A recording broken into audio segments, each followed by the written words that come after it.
नमस्कार दोस्तों, आप देख रहे हैं सरकारी जॉब भर्ती और आज के जो टॉपिक में देखेंगे संपूर्ण सिलेबस को। और ये सिलेबस किसका होगा? प्रयोगशाला परिचारक और भृत्य चौकीदार स्वीपर के अंतर्गत को। क्योंकि कई लोग मुझे बार बार कमेंट किए हैं कि सर इसका सिलेबस को आप एक बार और कंप्लीट करा दो ताकि इसका सिलेबस के बारे में अच्छे से जानकारी हो सके। क्योंकि कई जो है रीजनिंग और मैथ्स का वीडियो बनाने को बोलते हैं तो फिर उसको ये पता नहीं कि सिलेबस में क्या क्या दिया है। तो मैं आज आपको उस सभी सिलेबस के बारे में बताऊंगा जो कि मैंने यहाँ पर हेडिंग में लिखा है। ठीक है, तो फिर अगर आप चैनल पर नए हो तो चैनल को सब्सक्राइब कर देना, बेल आइकन को जरूर दबा देना। और इसका पीडीएफ यानी कि सिलेबस का पीडीएफ आपको टेलीग्राम चैनल पे मिल जाएगा। आप ज्वाइन करना, टेलीग्राम का लिंक मैंने अपने डिस्क्रिप्शन बॉक्स में दे दिया है, वहाँ पर फ्री में आप जो है डाउनलोड कर सकते हो। तो चलते यहाँ पर वीडियो की तरफ, क्या क्या लिखा है वो सब चीज़ के बारे में देखेंगे। अच्छा, सबसे पहले प्रश्न ये उठता है कि इसका एग्ज़ाम कब होगा, क्योंकि रोज़ कमेंट आते हैं। तो देखो, अभी तक जो है मैंने रोज़ का जो है इसके जो अधिकारी की वेबसाइट है उसमें जाकर देखता हूँ, लेकिन ऐसा कोई जानकारी नहीं है कि इसका एग्ज़ाम डेट कब होगा।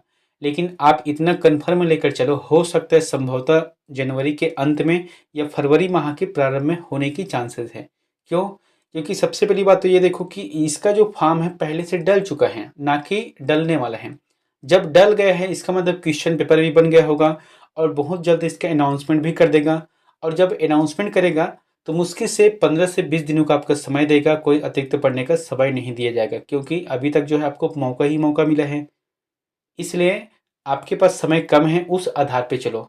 अगर ये सोचोगे कि इसका एग्ज़ाम डेट अभी नहीं आया है, बाद में पढ़ेंगे, तो फिर आपके लिए ही नुकसान होगा। तो फिर देखते हैं आज का सिलेबस के बारे में, और सिलेबस के अकॉर्डिंग ही पढ़ना चाहिए। मतलब सिलेबस से बाहर एक भी चीज़ को आप हाथ मत लगाना, यही नियम है। अगर कोई भी एग्ज़ाम को पास करना है ना, तो जैसा सिलेबस में दिया गया है, जो पॉइंट दिया गया है, आप उसी चीज़ को पढ़ना और उसके आसपास ही कर पढ़ना। और सिलेबस से जो बाहर है, यानी कि दिया ही नहीं वो शब्द के बारे में, उस चीज़ को कभी भी हाथ मत लगाना, उसको कभी भी मत पढ़ना। तो चलते हैं यहाँ पर वीडियो की तरफ।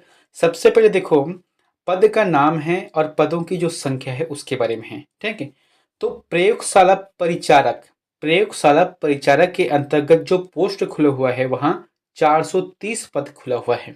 ठीक है, भृत्य या चपरासी के अंतर्गत 210 पोस्ट खुला हुआ है। चौकीदार 210 है। स्वीपर है 300 है। आप एक चीज को देखना, ये जो है प्रयोगशाला परिचारक अलग है, और ये जो तीनों पार्ट है वहां उच्च शिक्षा विभाग की तरफ से खुला हुआ है, यानी कि दोनों को कंबाइन कर दिया गया है। तो दोनों का कुल मिलाकर कितना होता है? कुल पदों की जो संख्या है 880 होता है। ठीक है, 880 पोस्ट के लिए आपको फॉर्म लगभग सभी लोगों ने फॉर्म को भरा है। अब इसका एग्ज़ाम जो है, थोड़ा सा कन्फ्यूजन यहाँ पर ये है, क्योंकि इसका जो सिलेबस है वहाँ 100 अंकों का है ना। 100 अंकों का मतलब प्रयोगशाला परिचारक का है, और एक है उच्च शिक्षा विभाग की तरफ से है। तो इसका जो एग्ज़ाम है अलग अलग होगा कि एक साथ होगा या एक ही दिन में दो पाली होगा, ये उसके बाद मतलब जो एडमिट कार्ड आएगा ना तभी जाके पता चलेगा। संभवतः एक ही पाली, मतलब एक ही दिन में दो पाली हिसाब से होगा, है ना। तो यहाँ पर देखने वाले छत्तीसगढ़ प्रयोगशाला परिचारक जो पाठ्यक्रम है इसको देखे थे। सबसे पहले यहाँ पर लिखा है, प्रयोगशाला परिचारक पाठ्यक्रम में दो अलग अलग खंड शामिल है। तो पहला खंड में क्या है?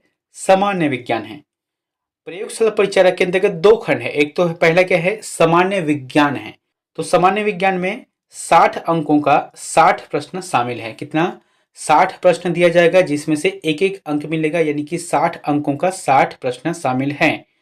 सामान्यतः विज्ञान में संबंधित जो प्रश्न है वह छत्तीसगढ़ माध्यमिक शिक्षा मंडल के अनुसार 9वीं और 10वीं कक्षा के पाठ्यक्रम स्तर पर होंगे। यानी कि आप सभी ने जो है छत्तीसगढ़ माध्यमिक शिक्षा मंडल बोर्ड से ही पढ़ा है, तो उसमें जो 9वीं और 10वीं में प्रश्न आया था जो सामान्य विज्ञान के अंतर्गत था, बस वहीं से ही प्रश्न उठाकर आपको दिया जाएगा। जैसे कि क्या है? भौतिक विज्ञान के अंतर्गत है, रसायन विज्ञान के अंतर्गत है, जंतु विज्ञान के अंतर्गत है, या वनस्पति विज्ञान के अंतर्गत है। तो ये चार जो पॉइंट है आपने 9वीं 10वीं में पढ़ा है ना, बस वहीं से ही प्रश्न दिया जाएगा। अब ऐसा तो नहीं कि इतना हार्ड क्वेश्चन देगा, क्योंकि पोस्ट के लेवल के हिसाब से वहाँ प्रश्न बनता है। ठीक है, अब इसी में आता है खंड 2। तो खंड 2 के अंतर्गत सामान्य अध्ययन है, जिसमें 40 अंकों के 40 प्रश्न होंगे।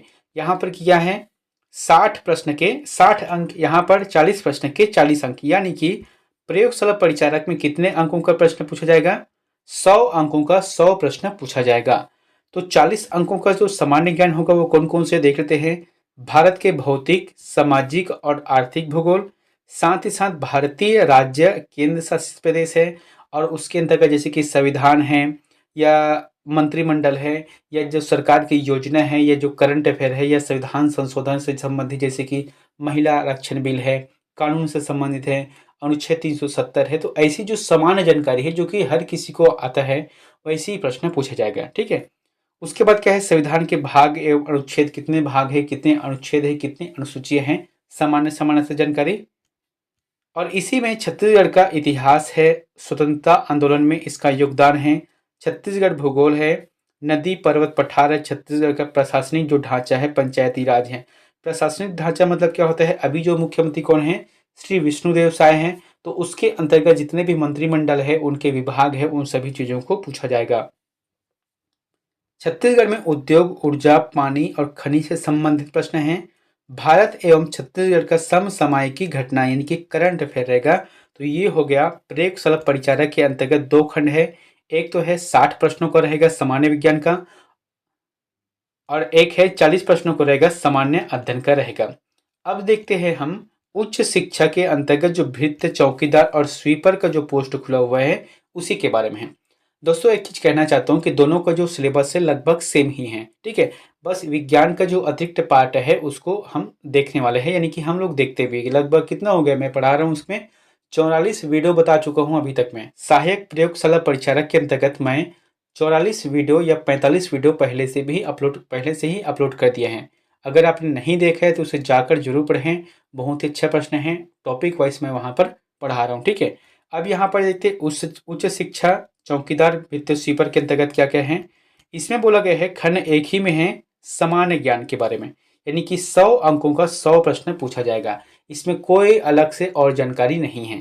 ठीक है। 100 अंकों का सामान्य ज्ञान रहेगा, जिसके अंतर्गत क्या होगा, भारत देश से संबंधित सामान्य ज्ञान जैसे कि भूगोल हो गया, इतिहास है, अर्थशास्त्र है, राजनीतिक विज्ञान है, पर्यावरण है, पृथ्वी है, ब्रह्मांड है, सौर मंडल है, इतने से संबंधित जो सामान्य सामान्य जानकारी रहता है उसको पूछा जाएगा। उसके बाद है छत्तीसगढ़ का इतिहास, स्वतंत्रता आंदोलन में योगदान है, छत्तीसगढ़ का भूगोल है, जलवायु भौतिक दशाएं हैं, जनगणना पुरातात्विक स्थल एवं पर्यटन स्थल है, छत्तीसगढ़ की अर्थव्यवस्था वन एवं संस्कृति है, छत्तीसगढ़ का प्रशासनिक ढांचा स्थानीय शासन एवं पंचायती राज है, छत्तीसगढ़ में उद्योग, ऊर्जा, जल, खनिज संसाधन है, भारत एवं छत्तीसगढ़ का समसामयिकी घटनाएं हैं। तो यहाँ पर मैंने आपको बता दिया है क्या कि उच्च शिक्षा विभाग के अंतर्गत जो पोस्ट खुला हुआ है उसके बारे में सिलेबस। अब एक चीज यहाँ पर आप नोट करना, जैसे कि अभी एक पोस्ट खुले हुए है कांस्टेबल भर्ती का। ठीक है। तो उसका भी सिलेबस लगभग सेम ही है, यहाँ पर जो दिया गया है ना वो सेम सिलेबस है। उसमें सिर्फ एक्स्ट्रा क्या है, रीजनिंग और गणित का, जो कि मैं उसके लिए अलग से वीडियो बनाऊंगा। लेकिन जो है सामान्य ज्ञान है, सामान्य विज्ञान है, वो सभी दोनों में एक ही में कंबाइन रहेगा। यानी कि मैं जो भी वीडियो अपलोड करूंगा वहाँ प्रयोगशाला परिचारक है, भृत्य, चौकीदार, स्वीपर हैं और पुलिस कांस्टेबल तीनों के लिए यहाँ काम आएगा, क्योंकि तीनों का सिलेबस एक ही है। ठीक है। तो फिर मिलते हैं नेक्स्ट वीडियो में एक नई जानकारी के साथ। Thank you.